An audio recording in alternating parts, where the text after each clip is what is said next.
Assalamualaikum warahmatullahi wabarakatuh. Bismillah, alhamdulillah, wassalatu wassalamu ala rasulillah. Surat Al-Kautsar. A'udzu billahi minasyaitonir rajim. Inna a'tainakal kautsar fasholli li rabbika wanhar inna syani'aka huwal abtar. Sesungguhnya kami telah memberikan kepadamu nikmat yang banyak, maka dirikanlah sholat karena Tuhanmu dan berkorbanlah. Sesungguhnya orang-orang yang membenci kamu, dialah yang terputus. Kita awali di ayat pertama dengan bacaan Inna a'tainakal kautsar. Sesungguhnya kami telah memberikan kepadamu nikmat yang banyak. Kalau kita perhatikan ayat awal ini, tentu saja kita bisa melihat di situ ada inna dan isimnya inna, dan a'tainakal kautsar sebagai khobarnya inna. Tentu kita ingat kembali bahwa inna merupakan masuk dalam amil nasih. Apa itu amil nasih? Tentu kita paham bahwa dalam ilmu nahwu dikenal adanya istilah amilun nasihun. Amil nasih atau awamil nawasih adalah kata-kata yang masuk pada mubtada dan khobar, atau amil yang masuk pada jumlah ismiyah, yang tentu saja komponen utama dari jumlah ismiyah adalah mubtada dan khobar. Nasih bisa dikatakan sebagai perusak karena dia merubah susunan pada mubtada dan khobar. Apa saja yang masuk dalam amil nasih? Tentu kita ingat yang pertama adalah kana wa akhwatuha, kana dan saudara-saudara kana. Yang kedua inna wa akhwatuha, inna dan saudara-saudaranya inna. Dan zonna wa akhwatuha, zonna dan saudara-saudaranya zonna. Jadi intinya amil nasih atau awamil nawasih ini amil-amil atau faktor-faktor yang masuk kepada jumlah ismiyah. Ingat, jumlah ismiyah berarti kalimat yang diawali dengan isim atau kata benda. Komponen utama dari jumlah ismiyah tentu ada dua, yakni mubtada dan khobar. Nah, ketika ada jumlah ismiyah, di situ ada mubtada dan khobar, kemudian ada amil nasih yang masuk ke sana, maka polanya menjadi berubah. Kita ingat dong, awal dari susunan jumlah ismiyah yang komponen utamanya dari mubtada dan khobar, mubtada tentu saja marfu dan khobar juga marfu. Dan ini akan mengalami perubahan ketika dimasuki oleh amil nasih. Yang sedang kita bahas di ayat pertama dari surat Al-Kautsar, tentu kita sedang membicarakan tentang inna wa akhwatuha, inna dan saudara-saudaranya inna. Inna wa akhwatuha ialah sekelompok huruf kata depan yang biasanya berada sebelum isim. Karena kita tadi sudah membahas bahwa amil ini masuk kepada jumlah ismiyah, adalah kalimat yang diawali oleh isim, sehingga tentu saja sekelompok inna dan saudara-saudaranya ini adalah huruf yang biasanya berada sebelum isim yang dimaksud. Jika sebuah jumlah ismiyah atau kalimat yang tersusun dari mubtada dan khobar tersebut didahului oleh inna atau saudara-saudaranya, maka akan mengakibatkan amalan dari inna wa akhwatuha adalah tansibul isma wa tarfa'ul khobar, merubah mubtada menjadi mansub dan kemudian dinamakan sebagai isimnya inna, dan khobar tetap marfu dan kemudian dinamakan sebagai khobarnya inna. Sehingga ketika kita kembali di sini inna a'tainakal kautsar, maka inna merupakan inna dan isimnya inna. Nahnu di sana terlihat na panjang, kemudian a'tainakal kautsar, di mana dia sebagai khobarnya inna. Mari kita bahas satu persatu. Inna artinya sesungguhnya kami. Tentu kita ingat ya, sekali lagi inna merupakan huruf taukid. Dia adalah huruf atau kata yang berfungsi menekankan sehingga diterjemahkan sesungguhnya. Dan tentu dia juga menasobkan, karena kita ingat ya, amalan inna adalah tansibul isma wa tarfa'ul khobar.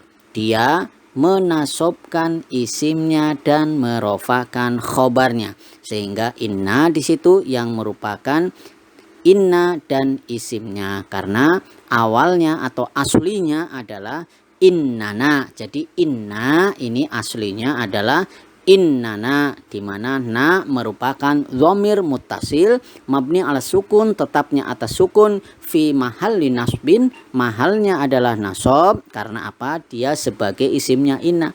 Lalu kok tanda nasabnya tidak terlihat? Jelas, karena dia adalah isim dhamir yang tentu mabni tetap, sehingga tidak terlihat tanda nasabnya di sana.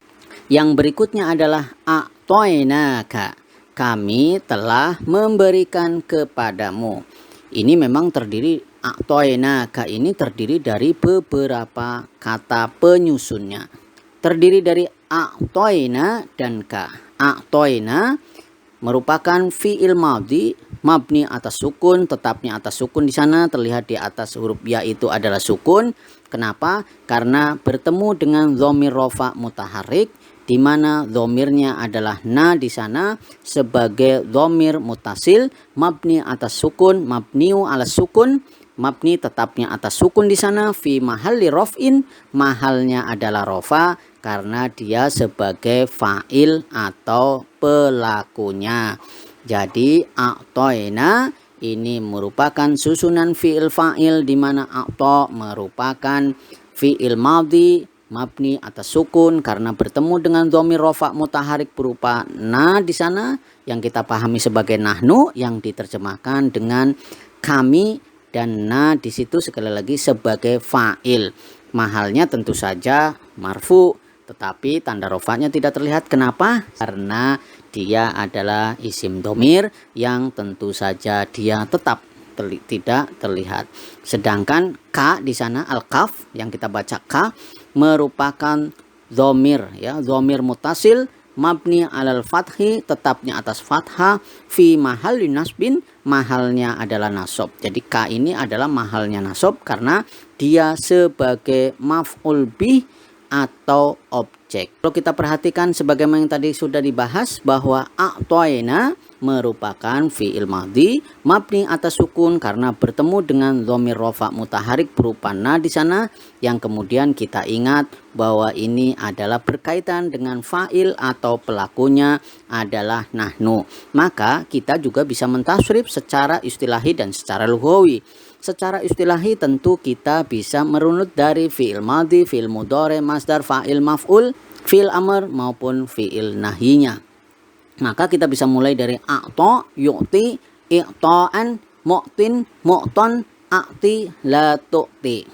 Nah, dari sini terlihat bahwa kita juga bisa mentasrif secara lughawi dari huwa huma hum, hiya huma hunna, anta antuma antum, anti antuma antunna, ana nahnu. Nah, terlihat di situ bahwa nahnu tentu saja dia berperan sebagai fa'il atau pelakunya. Maka kemudian kita bisa a'ta, a'taya, a'tau, a'tat, a'tata, a'taina, a'taita, a'taituma, a'taitum, a'taiti, a'taituma, a'taitunna, a'taitu, a'taina. Nah, a'taina merupakan fi'il madhi mabni atas sukun karena bertemu dengan dhamir rofa mutaharik. Dalam hal ini fa'il atau pelakunya adalah nahnu.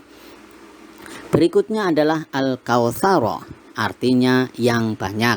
Al-kautsaro, kenapa kemudian harokat akhirnya adalah fathah? Karena dia juga sebagai maf'ul bih atau objek. Dalam hal ini kalau kita berbicara bahwa ka yang pertama kepadamu itu adalah sebagai maf'ul bih awal atau maf'ul bih yang pertama, maka al-kautsaro merupakan maf'ul bih yang kedua. Kita ingat maf'ul bih masuk dalam mansubatul asma, isim-isim yang mansub, tanda nasabnya dalam hal ini adalah fathah. Ayat kedua adalah fasholli li rabbika wanhar, maka dirikanlah sholat karena Tuhanmu dan berkorbanlah. Fasholli artinya maka dirikanlah sholat. Fa di sini adalah huruf fa isti'nafiyah yang menandakan ini ada sebuah awalan kalimat baru. Sholli merupakan fi'il amr, dia kata kerja perintah.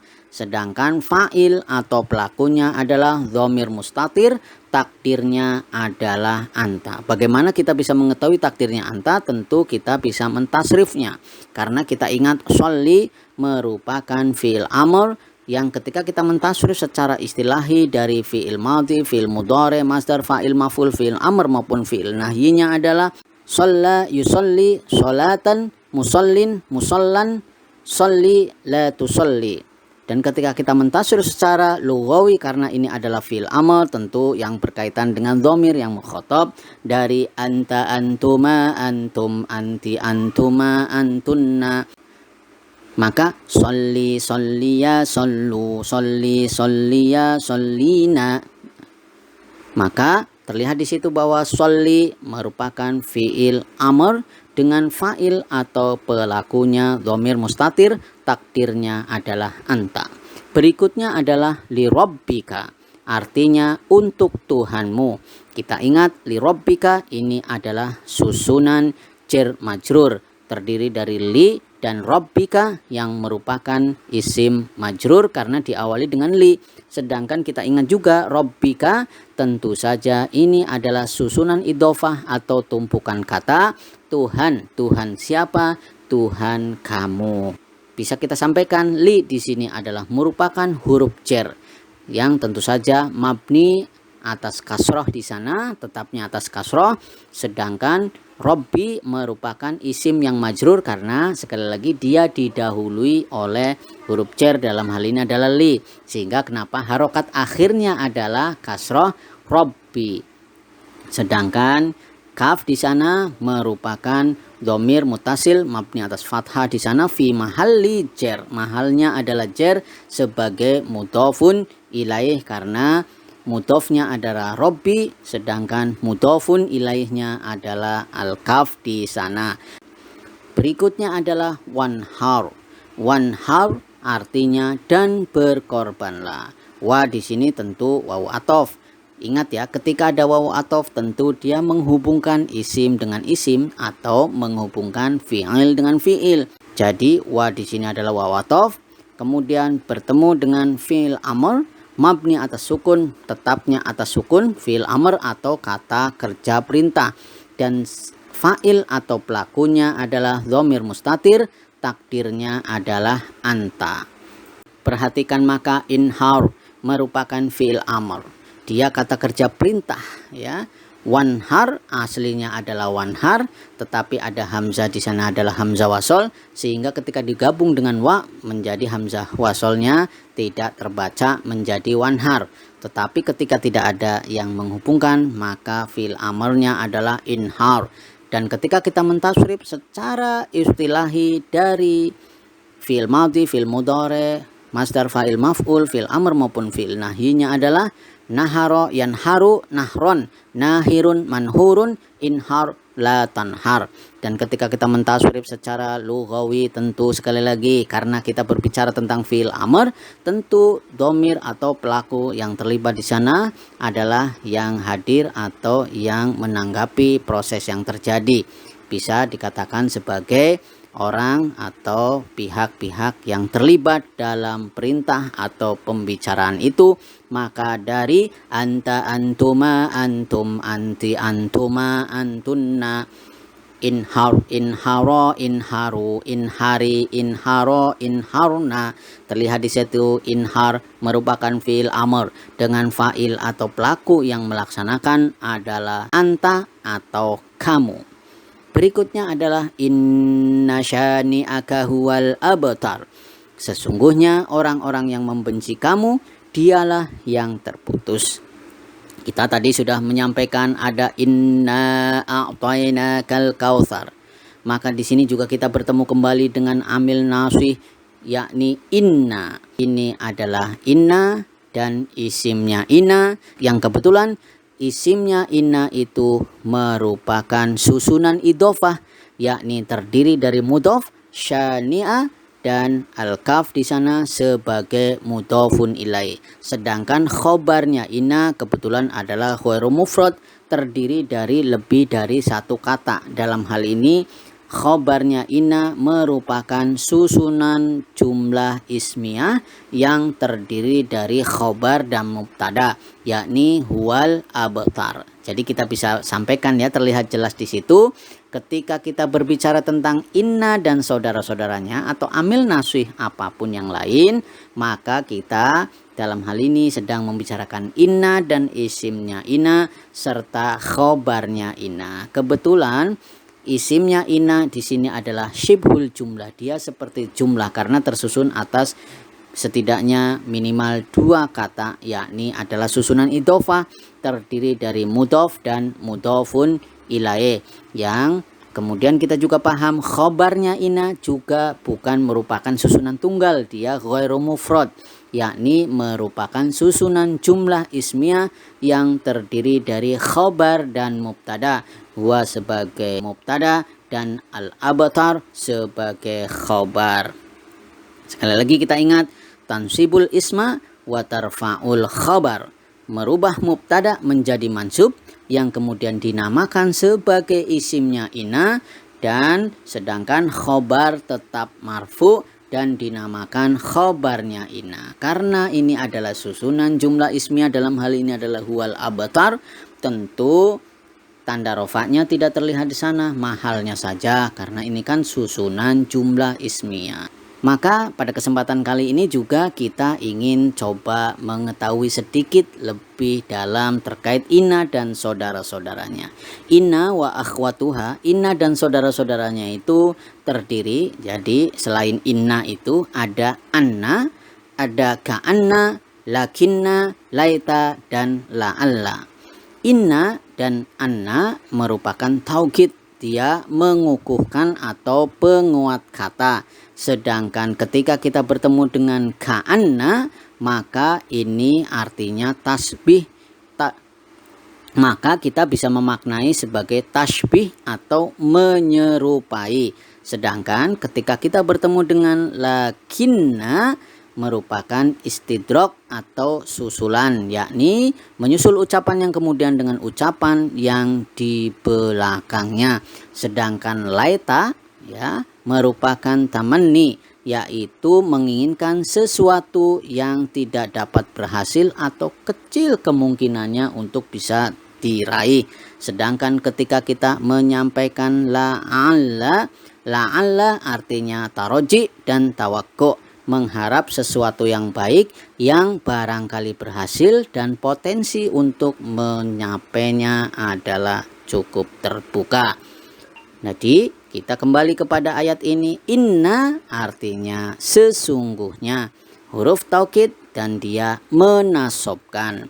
Sekali lagi ingat ya, amalan inna dan saudara-saudaranya adalah menasobkan isimnya dan merofakan khobarnya, sehingga syani'aka yang terdiri dari syani'a dan alka, karena ingat ya, syani'aka ini adalah susunan idhofah terdiri dari syani'a yang merupakan mudhof dan al-kaf yang merupakan mudhofun ilaih. Sehingga ketika kita sudah membahas pelajaran tentang inna dan saudara-saudaranya, kita semakin paham kenapa kemudian syani'a harokat akhirnya adalah fathah, karena dia adalah isimnya dari inna.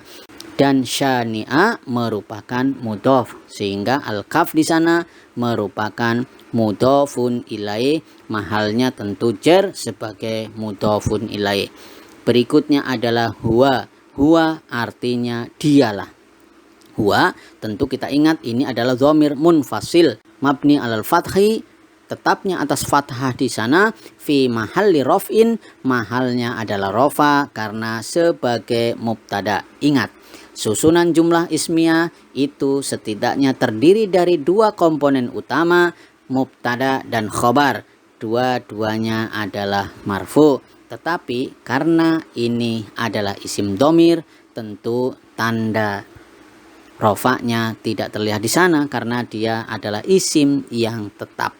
Huwa artinya dialah. Al-abtaru artinya yang terputus. Ini tentu sebagai khobar, dan khobar atau mutimul jumlah, penjelas dari mubtada itu, kita ingat dia masuk dalam marfu atul asma, isim-isim yang marfu tanda rofanya adalah dhammah di bagian akhirnya. Sehingga secara ringkas bisa kita sampaikan, inna a'tainakal kautsar, sesungguhnya kami telah memberikan kepadamu nikmat yang banyak. Fasholli li rabbika wanhar, maka dirikanlah sholat karena Tuhanmu dan berkorbanlah. Inna syani'aka huwal abtar, sesungguhnya orang-orang yang membenci kamu dialah yang terputus. Demikian yang bisa disampaikan. Semoga Allah memberikan rahmat dan karunia-Nya kepada kita semuanya. Semoga Allah memberikan ridhonya juga kepada kita. Subhanakallahumma wa bihamdika asyhadu an la ilaha illa anta wastaghfiruka wa atubu ilaik. Wassalamu alaikum warahmatullahi wabarakatuh.